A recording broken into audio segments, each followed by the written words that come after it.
My brother, my sister, it is sinful, it is abominable, it is condemnable. God hates it.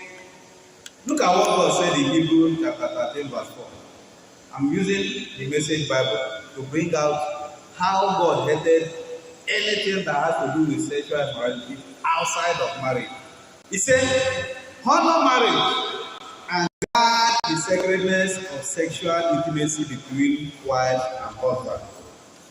He said, God draws a firm line against casual and illicit sex. God frowns at casual and illicit sex. That is why the church, even when you are cohabiting in the name of husband and wife, you are barred from receiving Holy Communion. Because as far as the institution of marriage is concerned, it is not complete. Marriage can only be complete when a man and a woman, in the presence of ordained minister, God pronounced them man and wife. Any other thing outside that, you are involved in sexual immorality. And God said, I frown against it. Glory to Jesus. This is the angle of the sacramental of the spiritual, marital spirituality. Then the second fold is, it is communitarian. Communitarian, when you talk about community. So, marital spirituality creates and deepens love relationship between two persons. That is the husband and wife. Can you imagine a woman that you don't know the background, you don't know the lineage, you don't know her spiritual upbringing, you don't know anything about that person, but today you say, I have fallen in love, and you want that person to now live with you. It takes the spirituality in marriage for such a union to last. Because you might come from a spiritual background, she might be coming from a worldly background, and now God has fused you together. So that is why he said that it is a communitarian. What it simply means that two of you will now come together and live like a community, learning from each other, tolerating each other, and doing everything together.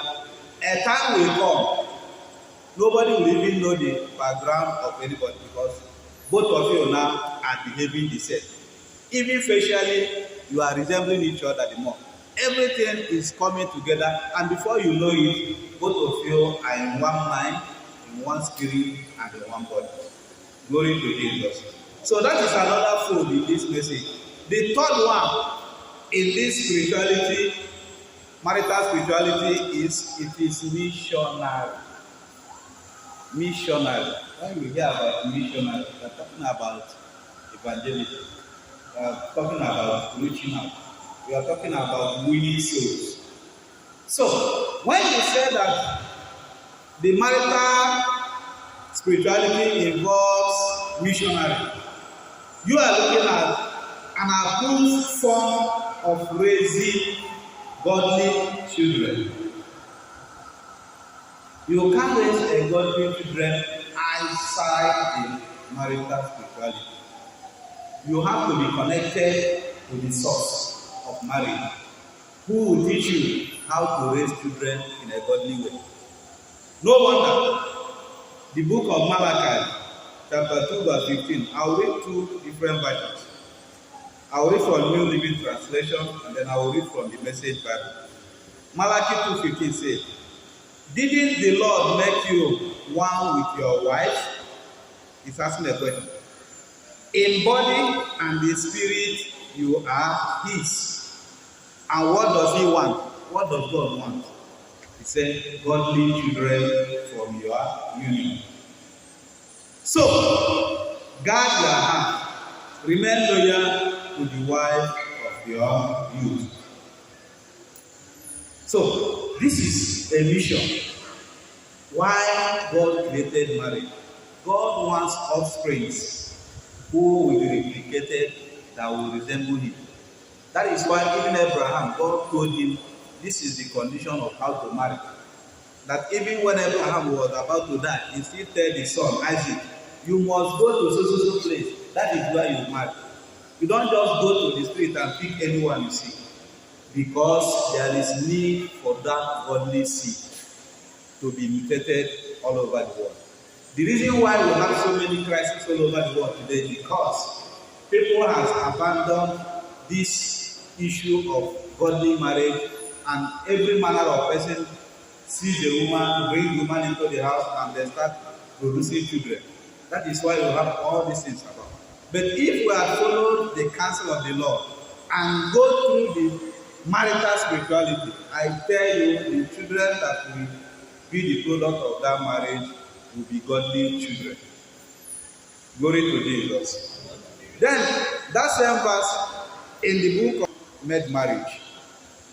So you don't say I'm the author of marriage. He said God, not any human being, made marriage. And then his spirit inhabits even in the smallest details of marriage. In the smallest detail of marriage, God's spirit is there. Even when a wife is cooking and they pick up just a cube of Maggi, he said in that smallest, God is inhabited in it. That is to show you how God is serious about the issue of marital spirituality. And what does he want from this marriage? What does God want? That is so much concerned and so much interested in the minutest thing that concerns husband and wife. He said, what he wants is children of God. That is what he wants. And he now said, so guard the spirit of marriage within you. Don't cheat on your spouse. This is God's purpose. Today, how many of us who vow at the altar for fidelity can beat their chest and say, yes, after 10 years of marriage, I still stand in that vow? Very, very difficult. But if you had kept faith with God, read this manual, follow it to the letter, it is something very easy, very simple. Because that thing you are looking for in Sokoto is already in Sokoto. It's just that you are not spiritually open to God to see it. You are looking at it with the eye of the world. If God opens your spiritual eyes, you will discover that, look, you don't have any need for any other woman apart from your wife. There's one of my boss in the office before. He's a pastor in one of his church. He taught me something. Tell me if such a man will ever have any urge to want to go